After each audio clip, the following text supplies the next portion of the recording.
This is attorney Jessica Travis with the law firm of defendbrevard.com, located in Melbourne, Brevard County, Florida, and I recently joined the board of the Florida First Amendment Foundation, which is floridafaf.org, and the executive director, Bobby Block, is a friend of mine, and he recently has been up in Tallahassee testifying and going back and forth about good and bad bills, and I was like, Bobby, you need to come give me an update, but I thought maybe we should just record this conversation because I think everybody needs to know not only how our First Amendment rights are under attack and our right to public records are under attack, but what the Florida First Amendment Foundation is doing about that and our recent legislative session. So Bobby, I know, the way we met was a public records case. Correct. Right? Correct. And I know that the Florida First Amendment Foundation pushed to have some reforms. You've always heard me complaining about how our public record laws are not adequate enough. Yeah, people make requests, they languish, they don't get results, then they have to bring a lawsuit, they're long and protracted, and I know that the First Amendment Foundation tried to make some changes this year. Can you tell me about that? Well, let's first talk about the state of public records, like you said. Florida was once the shining city on the hill when it came to public records. Yeah. And the default setting for many, many years was that you could walk into any government office and say, can I see what the plans are for your water plant, or what happened to the corner lot, or what is our water quality? I'd like to see records. And you can walk in and you didn't have to identify yourself and you didn't have to say why, and they were obliged to give it to you. And the whole idea was part of this concept of sunshine, that the government works best when people can see how it works. Even our Supreme Court has said our public records laws are the cornerstone of our political community. Right. Put knowledge out there so people can make decisions. The same logic why when you go to a county meeting, you don't want them to have already decided all the issues in private meetings at the local bar. Right. You want them to discuss it in front of you so that you can see it being done. And this whole thing was designed not only just to inform the public, but also to make sure that the trustees of our public service, the people we elect, that they don't try to do things they're not supposed to. The public servants Serve, exactly. The public. Abuse. Once upon a time, the default setting was to divulge, was to disclose.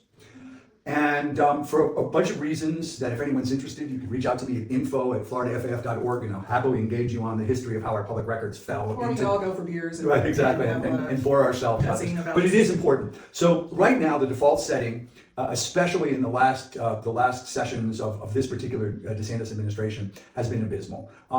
The default setting is to hide, is to ignore, delay, and deny. And overcharge. Well, that's a technique that can be used, that you could put prices on things so that you can have the records, but they'll be $1 million. We've seen a case for $319,000. So some of these things could be really bad. So we have a hotline where people call in with issues. Most of the reasons people call us is over their frustration over not being able to get public records. So about 2 years ago, we started writing legislation that was meant to put more teeth into the Florida law that governs public records. It wasn't to make it more difficult for records custodians, but it was meant to kind of address the problems that we're having of being ignored and not hearing. And then right now, if you don't get a public record, the only option you have is to sue. Right. So, and that can be expensive for people. And then some people would sue, and then all of a sudden, in the middle of the lawsuit, they would hold up an exemption that they never showed you before. So what we did was we designed a new law that was meant to give records custodians 3 days after getting a records request a good faith attempt to either deliver the records with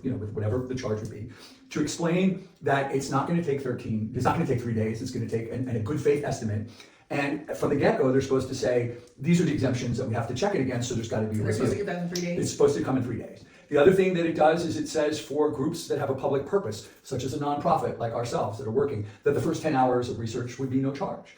Right now, all that anyone gets is the first 15 minutes. We've expanded that to half an hour. Yeah. Because while not much may be done in half an hour, but in government, nothing gets done in 15 minutes. Right, So, and then of course, the real heart of the legislation is that if an agency or a government body were acting in bad faith, then financial penalties are much higher than they were. It can be up to $200 a day, plus other fees, plus So this is in addition to attorney's fees, because right now all you have is you can apply for attorney fees. Right now you're denied public records. You come to me, we bring a lawsuit. You have to fund the lawsuit with the hope of getting your money in the back end. But this law added an additional penalty. In addition, and it also creates criminal charges for people who routinely are violating the law. There is a criminal charge now, but this is different. It's no longer a misdemeanor, if I remember correctly. I think it's a third-degree felony.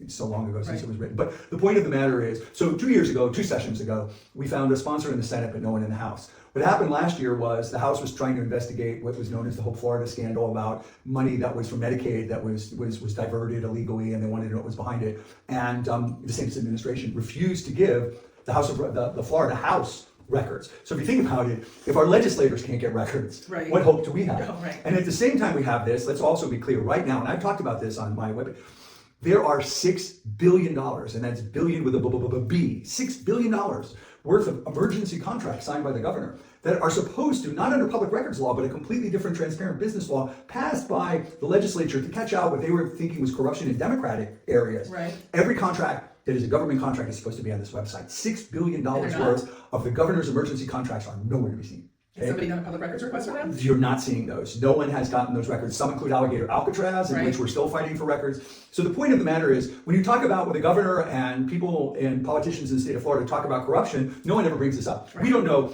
who that money's going to, who it's benefiting, what they did for it. All we know is $6 billion of state money, your and I money, that we get.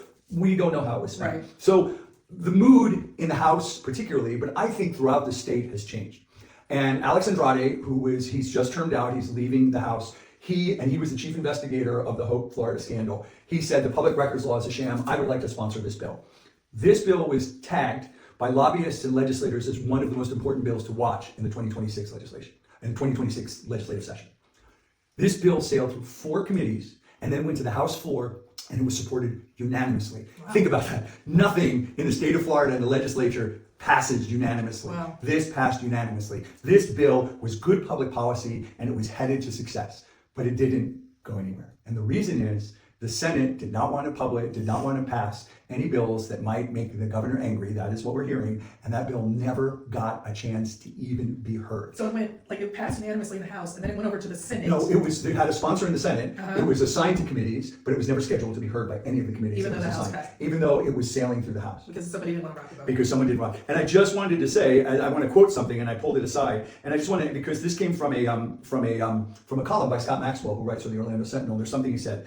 The only people who are celebrating the death of this bill are those who want to spend your money in secret, those who want to scheme in darkness, and those who serve in public office and yet do not have the public's interest at heart. And I really believe that. This bill was a nonpartisan bill. It passed in the legislature along nonpartisan lines. Everyone thought that this bill was good, old-fashioned, good for Florida, good public policy. And it's not law. Why is that? We're going to be back next year, and we're hoping that the people who watch this video will add their voices to demanding that the people of Florida have a constitution. Records custodians aren't doing you a favor if they give you public records. The people of Florida have a constitutional right to access public records. There are exemptions, and that's a different story. But if the record is not exempt, you should be able to have it. And yet, increasingly, that's not the case. I get at least 1 to 2 calls a day, at least, from people who have asked for public records and are not getting the public records. And the problem is that I have to tell them as a lawyer, yes, you have the right to get attorney's fees on the back end, but do you have the money to fund it from get-go? And it seems like public records cases should be easy cases to prosecute, but they've learned so many hurdles to throw up in the way and to protract the litigation and to make it as expensive as possible that most people don't want it, and they give up. Well, in the lawsuit that we won, we were looking for a video from the jail, and they claimed that the video was exempt because it showed security. Right. And eventually what we were able to show was that the narrative that we were looking for had nothing to do with that exemption. There were other things, and just like a document could be redacted, so could this video. And once we did that, the video came out. But what did the sheriff say to us? The sheriff said to us, you're gonna have to sue me again if you want something. And because he knew that the biggest disincentive for us to try to assert our rights was the cost. Was the cost, yeah. And a lot of people realize that. Right. There have been a lot of lawsuits against the governor, and even though in some cases the lawsuits were against him, people are still having difficulty. Right. There's one great story I want to tell everybody is that newspaper, there was controversy over those brightly colored rainbow sidewalks. Yeah.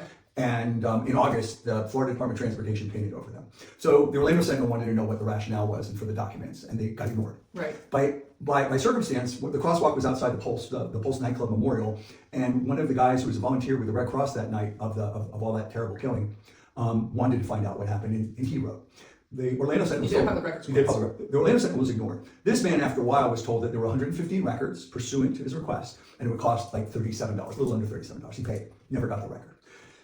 By January or December, Orlando Sentinel, under law, gave a 5-day notice of an intent to sue, and then all of a sudden, one record came up, which was a social media post saying when the crosswalk was first painted, that research showed that they were more visible, and that was a good thing. Okay? That was pulled in the aftermath, and they said there are no more records pursuant to your request. We in the First Amendment Foundation got together with the other guy and said, "Did you get your records?" He said, "No." So we went back to FDOT. Now, this is the same agency. Right. Everyone's asking the records from the same place. They're not going different places.